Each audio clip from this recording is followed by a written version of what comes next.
Hello class 5. So look, today we are going to do the question answers of chapter number 11, that is the sun and the solar system. So देखिए first one question. Name the hottest planet in our solar system. सबसे hottest planet हमारे solar system का कौन है? So हमने पढ़ा था mercury सबसे पास में है, सबसे नज़दीक है सन के, लेकिन सबसे गर्म due to its atmosphere, greenhouse effect की वजह से सबसे हॉटेस्ट प्लैनेट कौन है? Venus. So Venus is the hottest planet to our solar system. फिर वो पूछ रहे हैं is it closest to sun, क्या वो सन के नज़दीक है? No, it is not closest, वो सेकेंड टर्न पर आ रहा है. ठीक है ना, तो सबसे क्लोज तो मरकरी है, लेकिन वो वीनस सबसे क्लोज नहीं है. ठीक है. Next, how much time does the earth take to revolve once around the sun. Sun के चारों तरफ एक रिवॉल्यूशन कंप्लीट करने में अर्थ को कितना टाइम लग रहा है? तो हमें पता है कितना टाइम लग रहा है, 365 डेज प्लस 1/4 ऑफ आर. ठीक है ना, 1/4 ऑफ आर, 6 आवर्स लग रहा है. आर नहीं, सॉरी, डे. ठीक है ना, 1/4 of day, that means 6 hours. ठीक है, या फिर हम लिख सकते हैं nearly approximately 1 year. Okay. Next is to complete one rotation about its own axis. अपनी जगह पे खड़े होके एक रोटेशन, एक चक्कर लगाने में अपनी जगह पर, एक्सिस पर. ठीक है ना, सो उसमें कितना टाइम लग रहा है? 1 डे, या फिर हम लिख सकते हैं 24 आवर्स. ओके.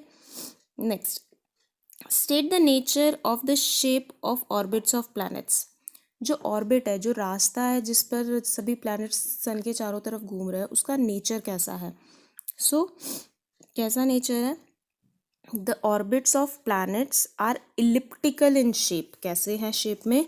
इलिप्टिकल हैं शेप में. They are not proper circles, they are elliptical in shape. ठीक है ना, बस इतना ही लिखना काफ़ी है. नेक्स्ट देखिए, right the meaning of term artificial satellite. Artificial satellite का मीनिंग हमने बताना है. तो आर्टिफिशियल सैटेलाइट्स क्या होते हैं? दो satellites which are made by humans. ठीक है ना, man made satellites which are made to revolve around the planet is known as artificial satellite. Okay, now example भी इसमें आप दे सकते हो. आर्यभट्ट है, इनसेट है. ठीक है ना, so these are the examples. Now look, come to the long question answers. The first one is how is the sun useful to us. Sun हमारे लिए कैसे यूजफुल है? तो सन कैसे यूज़फुल है, उसके लिए हम तीन चार पॉइंट्स हम लिख सकते हैं. सबसे पहले तो सन हमें क्या देता है? It gives us heat and light, जो कि हमारा मेन सोर्स है एनर्जी का. अब हम इसको डिस्क्राइब करेंगे कि कहाँ कहाँ पर हम इसको यूज़ करते हैं, इस एनर्जी को जो हमें सन से मिल रही है. तो sun's energy is used by plants for photosynthesis. Photosynthesis के लिए सबसे पहले तो प्लांट्स यूज़ करते हैं. ठीक है ना, इसके बाद में सोलर एनर्जी को हम सोलर पैनल्स में यूज़ करते हैं, सोलर हीटर्स में यूज़ करते हैं. ठीक है ना, सोलर सेल्स. ठीक है, so this is the second thing. और कहाँ पर यूज़ होती है सन की एनर्जी? सन की एनर्जी बहुत ज़रूरी है पानी को इवेपोरेट करने के लिए. It helps in water cycle. Water cycle में हेल्प करती है. ठीक है ना, इवेपोरेट होगा पानी तभी तो क्लाउड्स बनाएगा. All right. और इसके बाद में हम जो मैन मेड सैटेलाइट्स बनाते हैं, जो स्पेस व्हीकल्स हमारे बनते हैं, उसमें भी सन की एनर्जी का यूज़ किया जाता है. ठीक है, so these are few uses जिसको हम लिख सकते हैं. नेक्स्ट देखिए, name the terrestrial planets, why they are called so. Terrestrial planets कौन से हैं? सो टेरेस्ट्रियल प्लैनेट्स कौन से हैं, सबसे पहले तो उनके नाम बताने हैं.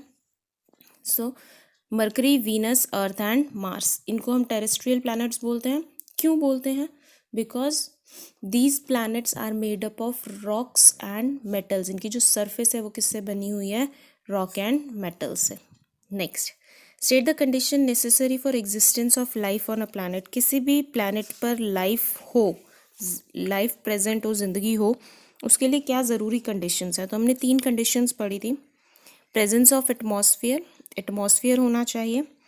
लिक्विड वाटर होना चाहिए, so presence of liquid water on surface. And then right size and right distance from the sun. ठीक है ना, right size and right distance from the sun, ताकि हमें जितनी चाहिए सनलाइट उतनी ही मिले, ना ज़्यादा ना कम. Now why do we observe the phases of moon. हमें जो मून के फेजेस हैं वो क्यों दिखाई देते हैं?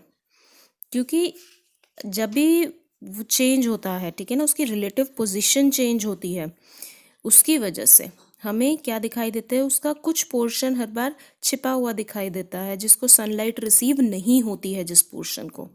ठीक है, सो आप यहाँ पे डायग्राम भी बना सकते हो और साथ में आप लिखोगे कि we observe the phases of moon because of the changes in relative position of earth and moon with respect to sun. Sun के रिस्पेक्ट में जब अर्थ और मून की पोजीशन चेंज होती है तो उस वजह से हमें क्या दिखाई देते हैं, phases of moon. Next, state two uses to which artificial satellites are being put. दो यूजेस जिसके लिए आर्टिफिशियल सैटेलाइट्स का यूज़ होता है।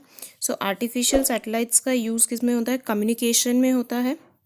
Communication for transmitting radio telephone signals, television signals, जिसकी वजह से हम देख सकते हैं live telecast. Next is weather forecasting, मौसम का अंदाज़ा लगाना, ठीक है ना। And next is remote sensing, ठीक है। और किस लिए यूज़ होता है, to collect information about different planets and stars.